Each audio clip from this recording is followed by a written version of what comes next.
चलो हमें यहाँ पे डिराइव करना है time period of simple pendulum.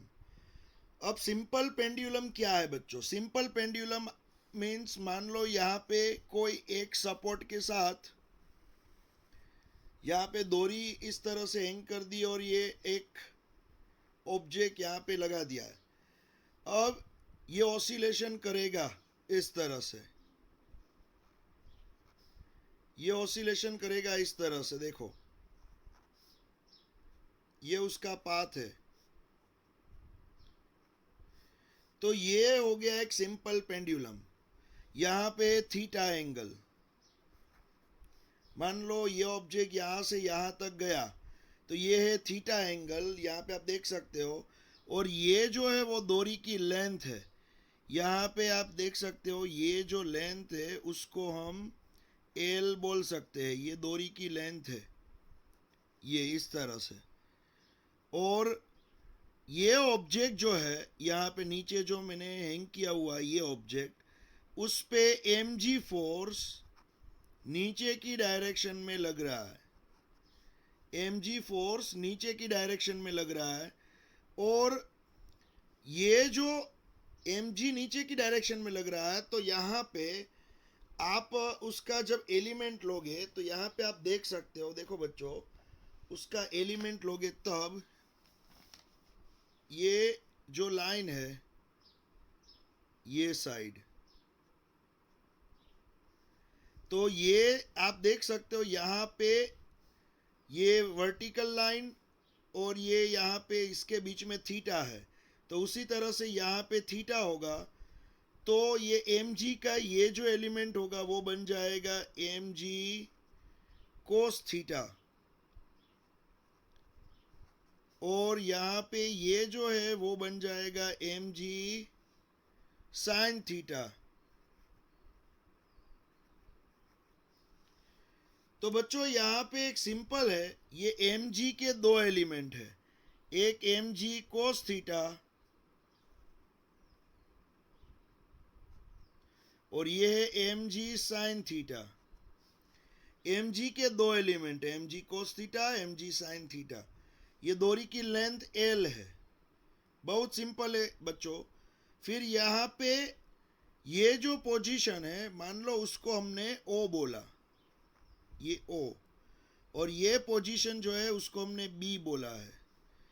तो ओ से बी तक ये जो डिस्टेंस हुआ, ओ से बी तक ये जो डिस्टेंस हुआ हमने उसको एक्स बोला है, एक्स। ओ से बी तक जो डिस्टेंस हुआ उसको हमने एक्स बोला है। तो ये फिगर याद रखना बच्चों, ऑब्जेक्ट जब ओ से बी जाएगा तो यहाँ पे जो एंगुलर डिस्प्लेसमेंट होगा वो होगा थीटा। कितना एंगल कवर हुआ? थीटा। ये डोरी की जो लेंथ है, पेंडुलम जो है यहाँ पे डोरी की लेंथ उसको एल बोला है। फिर ओ से बी का जो डिस्टेंस है, ओ से बी का, उसको हमने एक्स बोला है। फिर ये ऑब्जेक्ट पे नीचे की डायरेक्शन में क्या लग रहा है? M g. तो ये एम जी के दो एलिमेंट, ये वाला है एम जी कोस थीटा, ये वाला है एम जी साइन थीटा। फिर यहाँ पे ये जो डोरी है उस पर टेंशन फोर्स भी लगेगा, इसको हम टी बोलेंगे। ये डायरेक्शन में टेंशन फोर्स टी लगेगा। ये ऑब्जेक्ट जो है उस पर ये डायरेक्शन में टेंशन फोर्स यहाँ पे टी लगेगा, क्योंकि ये ऑब्जेक्ट ना तो ये डायरेक्शन में जा रहा है ना तो ये ऑब्जेक्ट ऊपर की डायरेक्शन में जा रहा है। तो ये ऑब्जेक्ट पे टेंशन फोर्स टी और ये ऑब्जेक्ट पे एम जी कोस थीटा, दोनों ही एक दूसरे को क्या कर रहे हैं? इक्वेट कर रहे हैं। समझ में आ रहा है बच्चों? तो यहाँ पे हमारा जो फर्स्ट फॉर्मूला होगा वो होगा यह tension force T equals to m g cos theta.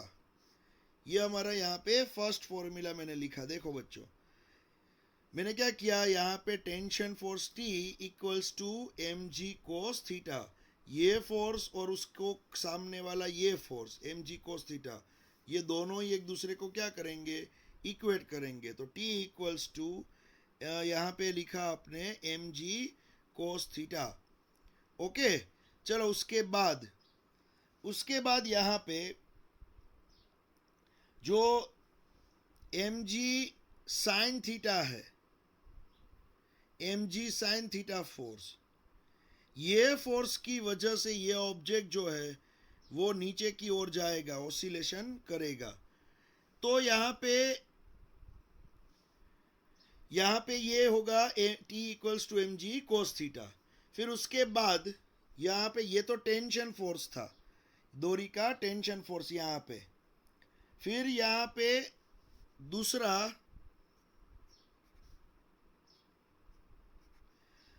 ये ऑब्जेक्ट जाएगा नीचे की ओर एम जी साइन थीटा की वजह से। एम जी साइन थीटा कहाँ पे लग रहा है? ये side. M g sine theta ये साइड लग रहा है। तो एम जी साइन थीटा की वजह से ये ऑब्जेक्ट जाएगा नीचे की ओर। तो यहाँ पे रिस्टोरिंग फोर्स, यहाँ पे मैं लिख रहा हूं रिस्टोरिंग फोर्स, ये जो लगेगा ये ऑब्जेक्ट जाएगा नीचे की ओर एम जी साइन थीटा की वजह से। तो restoring force F equals to m g sine theta, ये होगा restoring force m g sine theta.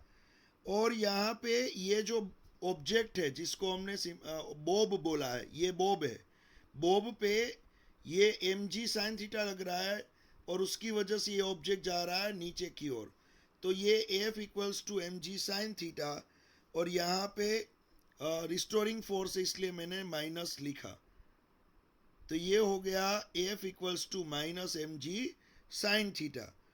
और यहाँ पे मान लो ये थीटा की वैल्यू छोटी है, थीटा की वैल्यू स्मॉल है, मैं लिख रहा हूँ यहाँ पे if theta is too small, theta की वैल्यू अगर स्मॉल है तो यहाँ पे हम sine theta approximately equals to theta लिख सकते हैं। याद रखना बच्चों, जब भी थीटा की वैल्यू स्मॉल होगी तो sine theta equals to approximately equals to आप थीटा लिख सकते हो। तो ये एफ का जो फॉर्मूला होगा वो हो जाएगा माइनस का minus m g theta, F equals to minus m g theta हो जाएगा। और आपको ये भी मालूम होगा कि एंगल, कहीं भी angle theta equals to arc upon radius होता है। Arc upon radius means opposite side, यहाँ पे थीटा जो है, थीटा उसकी अपोजिट साइड क्या है? आर्क, वो है एक्स जितनी। तो ये थीटा उसकी अपोजिट साइड एक्स जितनी है, और रेडियस, ये रेडियस है, डोरी जो है यहाँ पे वो रेडियस, यहाँ पे एल लेंथ है। तो थीटा की अपोजिट साइड आर्क है, आर्क, और उस डिवाइड बाय रेडियस, रेडियस क्या है? एल। तो यहाँ पे theta equals to arc, arc means x, और रेडियस जो है वो है एल। तो थीटा की जगह पे हम एक्स बाई एल लिख सकते हैं। हम थीटा की जगह पे क्या लिख सकते हैं? X by L.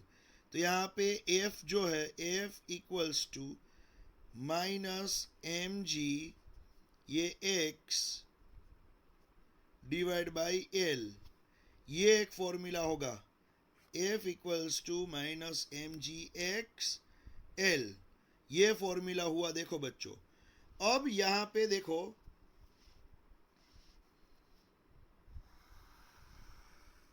यहां पे मैंने जो फॉर्मूला डिराइव किया एफ का फॉर्मूला मैंने डिराइव किया है यहां पे minus m g x upon L. L यहां पे लिख देता हूं, यहां पे एक्स अलग से लिख रहा हूं।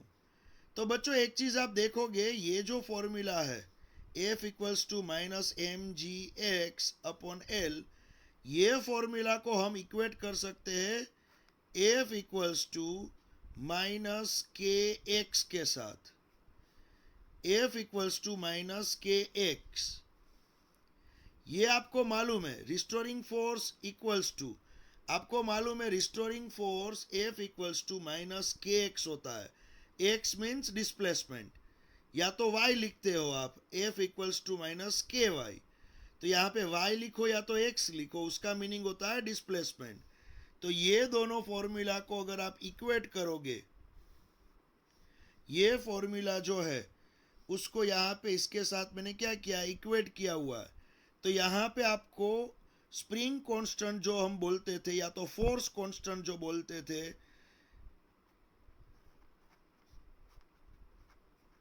फोर्स कांस्टेंट एफ के इक्वल्स टू फोर्स कांस्टेंट के इक्वल्स टू, ये दोनों को जब आप इक्वेट करोगे तो फोर्स कांस्टेंट के इक्वल्स टू आपको मिलेगा यहाँ पे एम जी अपॉन एल, ये मिलेगा। फोर्स कांस्टेंट आपको मिलेगा k equals to m g upon L, ये आपको फॉर्मूला यहाँ पे मिलेगा। अब बात आएगी टाइम पीरियड की, कि आपको टाइम पीरियड का इक्वेशन चाहिए था। तो टाइम पीरियड का इक्वेशन आगे ही हमने डिराइव कर लिया है। Time period t equals to 2 pi into under root m upon k. ये मालूम है आपको, कहीं भी टाइम पीरियड आपको दिखाई दे ये ऑसिलेशन चैप्टर में, तो t equals to 2 pi under root m upon k लिखोगे। लेकिन k क्या है बच्चों, k की वैल्यू है एम जी बाई एल, ये यहाँ पे पुटअप कर दोगे आप। तो यहाँ पे जैसे ही पुटअप करोगे तो 2 पाई, फिर ऊपर का m, नीचे m g by L, m m cut हो जाएगा बच्चों।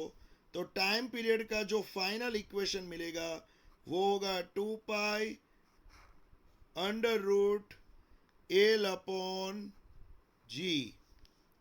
ओके, तो यहाँ पे टाइम पीरियड का इक्वेशन जो है यहाँ पे लिख सकते हो T equals to 2 pi under root L upon ji.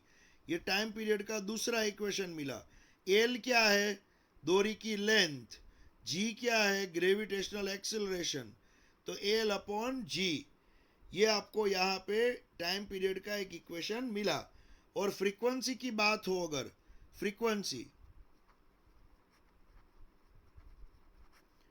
Frequency की बात होगी तो f equals to 1 upon T लिखना है बच्चों। तो यहाँ पे फॉर्मूला हो जाएगा 1 upon 2 pi under root ji by L, ये फॉर्मूला हो जाएगा फ्रीक्वेंसी का। और यहाँ पे इसकी एंगुलर फ्रीक्वेंसी की बात अगर चल रही है,